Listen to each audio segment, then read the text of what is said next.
तीर्थक्षेत्र 16 शिवलिंग शनैश्वर देवस्थानतर्फे सोळशी या ठिकाणी 24, 25 आणि 26 मे या काळामध्ये शनैश्वर जन्मोत्सव सोहळा, रौप्य महोत्सवी वर्षानिमित्त अथर्व शीर्ष, शिवलीलामृत आणि शनी महात्मा ग्रंथ पारायणाचं खास आयोजन करण्यात आलं होतं।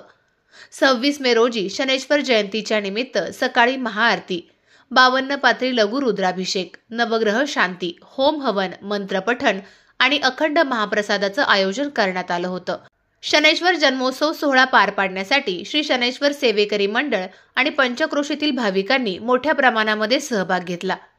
शनैश्वर धर्मरक्षा पुरस्कार पाटण तालुक्यातील दिवशी येथील नीलकंठ शिवाचार्य महाराज उर्फ धारेश्वर महाराज यांना मानपत्र, स्मृतिचिन्ह देऊन गौरवण्यात आलं। तसेच शनैश्वर कृतज्ञता सहकार भूषण आणि शैक्षणिक पुरस्कार ज्ञानेश्वर भाई बापूसाहेब वांगडे यांना प्रदान करण्यात आला। शनैश्वर कृतज्ञता उत्कृष्ट प्रशासकीय पुरस्कार संजय रामराव पाटील यांना देण्यात आला। तर शनैश्वर कृतज्ञता उद्योजकता पुरस्कार प्रदान कार्यक्रम पाचगणी येथील सौ भारती बबनराव गायकवाड यांना शिवयोगी नंदगिरी महाराज, सेवागिरी महाराज संस्थानचे महंत सुंदरगिरी महाराज आदी मान्यवरांच्या उपस्थितीत पार पडला। यावेळी शनैश्वर देवस्थान ट्रस्ट सोळशी या ट्रस्टला 25 वर्ष पूर्ण झाली।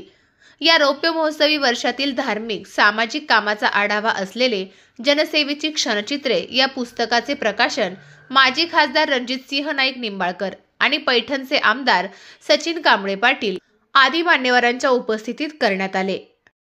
तसंच शिवयोगी नंदगिरी महाराज यांचं दर शनिवारी होणाऱ्या प्रवचनाचा आढावा घेणारे आत्मदान या ग्रंथाचे प्रकाशन देखील मान्यवरांच्या उपस्थितीत झालं। शनैश्वर कृतज्ञता पुरस्काराच्या निमित्त धारेश्वर महाराज यांनी आगामी वर्ष शेतकरी वर्ष साजरं होत असताना सर्वांनी शेतकरी सन्मान सक्षम होण्यासाठी सहकार्य करावं, तसंच धर्मसंस्काराचं मूल्य मुलांमध्ये रुजवावं, छत्रपती शिवाजी महाराजांच्या पराक्रमाची आठवण ठेवून समाजाच्या हितासाठी कार्य करावं असं मनोगत व्यक्त केलं।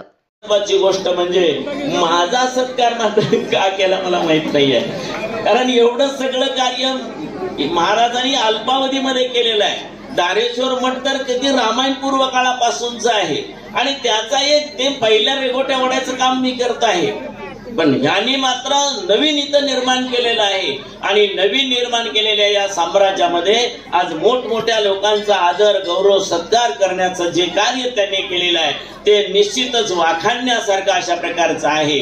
निश्चितपणे अंधश्रद्धा निर्मूलनाचं कार्य असू दे, जटा निर्मूलनाचं कार्य असू दे, आंतरजातीय विवाह वगैरे जे काही आमच्या सन्मान पत्रामध्ये लिहिलेलं आहे, या प्रत्येक कार्यामध्ये कुठल्याही प्रकारचा धार्मिक ताणतणाव न येता परवाच एका हिंदू मुलाने मुस्लिम मुली बरोबर लग्न केलं। मी त्या मुलीच्या आई वडिलांना समजून सांगून भारतात आपण सगळे राहतो म्हटल्यावर याही विवाहाला ती मान्यता दिली पाहिजे। आमच्या कितीतरी मुस्लिम मुली मुस्लिमांकडे गेलेल्या आहेत, तिथे कोणी तक्रार केली नाही। आता आली तुमची मुलगी तर तुम्ही आणि आम्ही आनंदाने राहू।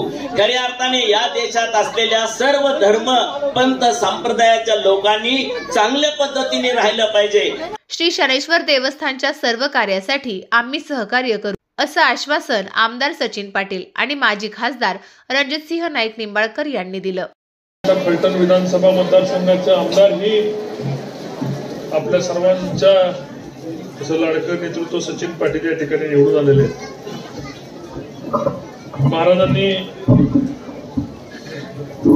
पाण्याच्या विषयावर मागणी केली होती आणि गेले 6 महिने झाले सगळा पैसे लाडक्या बहिणीलाच गेलेले आहेत, पैसे सरकारकडे शिल्लक नाही। बरोबर आहे ना? लाडक्या बहिणीचे पैसे देऊन काय पैसे काढता नाही, शिल्लक 4-6 महिने मिळत नाही। सरकार झिरो बजेट मधनं लवकरच बाहेर येईल। जुलै ऑगस्ट मध्ये राज्याच्या विकासाचा गाडा पुन्हा वेगाने चालू होईल।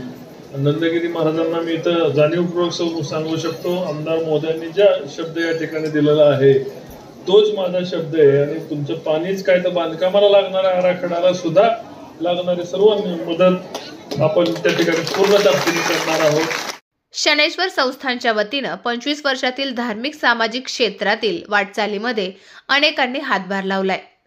भविष्यामध्ये हिंदू धर्माचा प्रचार आणि मानवतेचा दृष्टिकोन ठेवून अखंड भारत निर्माण होण्यासाठी भावी पिढीने कार्यरत राहणं गरजेचं आहे, असा संदेश शिवयोगी नंदगिरी महाराज यांनी दिला. त्याप्रमाणे आपण भाविकांना पण परत आपण रिटर्न काहीतरी देण्याचा प्रयत्न करत असतो. ज्या सद्गुरूंच्या कृपेने इथं मी उभा आहे, ज्यांचं वर्णन कोणीच करू शकत नाही. 4 वेद नाही, 6 शास्त्र नाही, 18 पुराण नाही. संतांचं वर्णन कोणीही करू शकलं नाही. संत हा संतच असतो आणि महाराष्ट्राला हे संतांची भूमी म्हणली जाते. त्या उक्तीप्रमाणे ज्यांच्या कृपाश्रमाने मी उभा आहे, परमपूज्य त्यागेश्वर महाराजांना मी प्रथम वंदन करतो. या कलियुगाचा राजा, सत्याचा सागर, सूर्यसूत, मी म्हणणाऱ्यांना पाचावर धारण करणारा आणि असत्याचा नाश करणारा आणि सत्याचा विजय करणारा, दंडनीयाला दंड देणारा आणि आदरणीयांचा आदर करणारा, असा हा माझा शनिदेव, माझा आराध्य देव, त्यांना दंडवत नमस्कार करतो. सायंकाळी शनैश्वर जन्मोत्सव उत्साहात साजरा करण्यात आला. त्यानंतर महाआरती करण्यात आली. यावेळी आतिषबाजी, अनेक फटाकडे उडवण्यात आले. कॅमेरामन संजय सुपेकरसह शशिकांत कोरे, दिनमान, सातारा.